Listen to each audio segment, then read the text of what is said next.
सुप्रभात बच्चों। कक्षा 10 में आप लोग इस वक्त ममता कहानी पढ़ रहे हैं, जिसमें से कि आपको महत्वपूर्ण अनुच्छेदों की व्याख्या में बता रही हूँ। 2 अनुच्छेद आप लोग पढ़ चुके हैं। इस अध्याय में जो तीसरा महत्वपूर्ण अनुच्छेद है वो हम लोग आज पढ़ेंगे। देखिए, आपका अनुच्छेद है गला सूख रहा है, साथी छूट गए हैं, अश्व गिर पड़ा है, इतना थका हुआ हूँ, इतना कहते कहते वह व्यक्ति धम से बैठ गया और उसके सामने ब्रह्मांड घूमने लगा। स्त्री ने सोचा, यह विपत्ति कहाँ से आई। उसने जल दिया, मुगल के प्राणों की रक्षा हुई। वह सोचने लगी, सब विधर्मी दया के पात्र नहीं। मेरे पिता का वध करने वाले आतताई।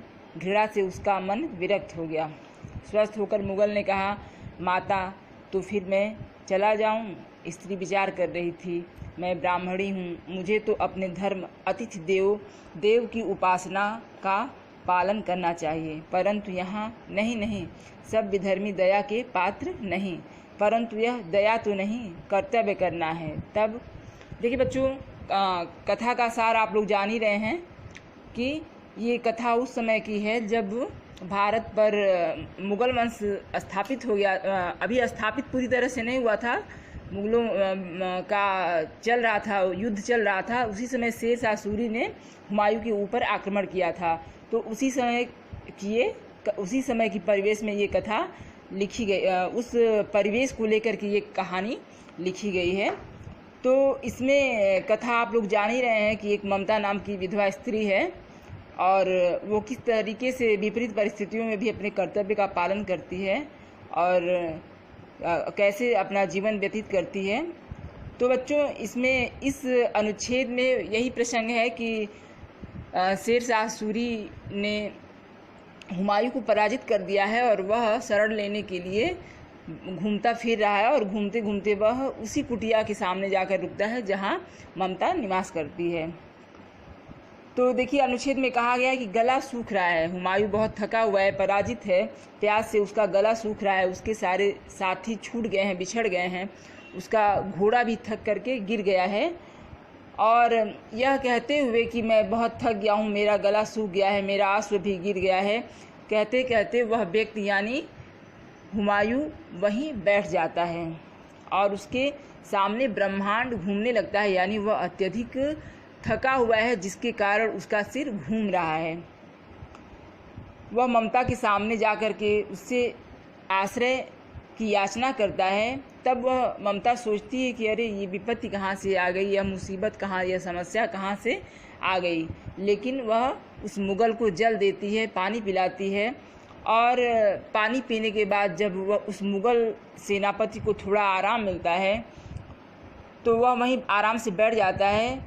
फिर उसे देख करके वह स्त्री ममता सोचने लगती है कि सब विधर्मी दया के पात्र नहीं, यानी ये जो विधर्मी है, ये मुगल है, ये दया का पात्र नहीं है।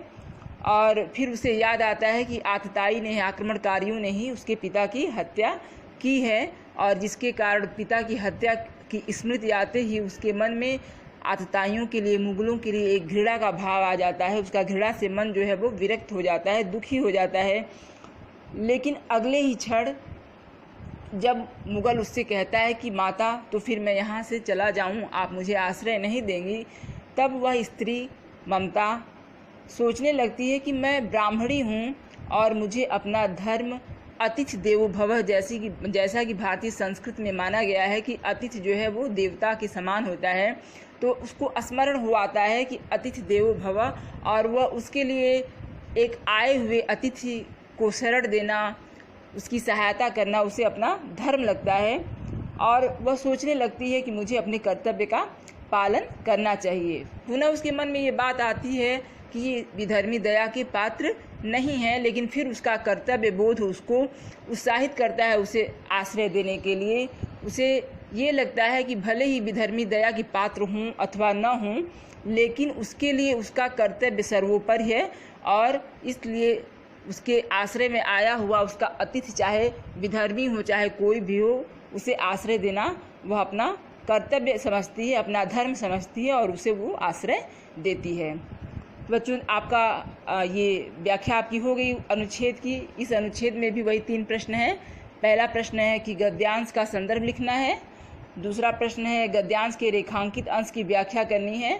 तो इसमें रेखांकित जो अंश है वह है सभ्यधर्मी, दया के पात्र नहीं। हमने पूरे अनुच्छेद का अर्थ आपको बता दिया, उसी के आधार पे आप इसकी व्याख्या करेंगे। अच्छा, अब इसमें जो प्रश्न है वह है कि स्त्री किस धर्म के पालन के विषय में विचार कर रही थी। इस प्रश्न का उत्तर जैसा कि आप लोग को पहले ही बताया जा चुका है कि इस अनुच्छेद से ही ढूंढ करके लिखना है। तो प्रश्न क्या है कि स्त्री किस धर्म के पालन के विषय में विचार कर रही है। तो अनुच्छेद के अनुसार क्या उत्तर होगा? उत्तर क्या होगा? इसका उत्तर होगा कि अतिथि देवो भव। यह विचार करके वह विचार कर रही है कि अतिथि देवो भव और हमें अपने घर आए हुए अतिथि की सेवा करना, उसे आश्रय देना हमारा धर्म है। वह इसी विषय पर विचार कर रही है। तो बच्चों, इस पाठ में जितने भी महत्वपूर्ण अनुच्छेद थे हमने आपको बता दिए। अब हम लोग कल से या तो काव्य पढ़ेंगे, नहीं तो पहले गद्य का व्याकरण पढ़ा देंगे, उसके बाद काव्य शुरू करेंगे।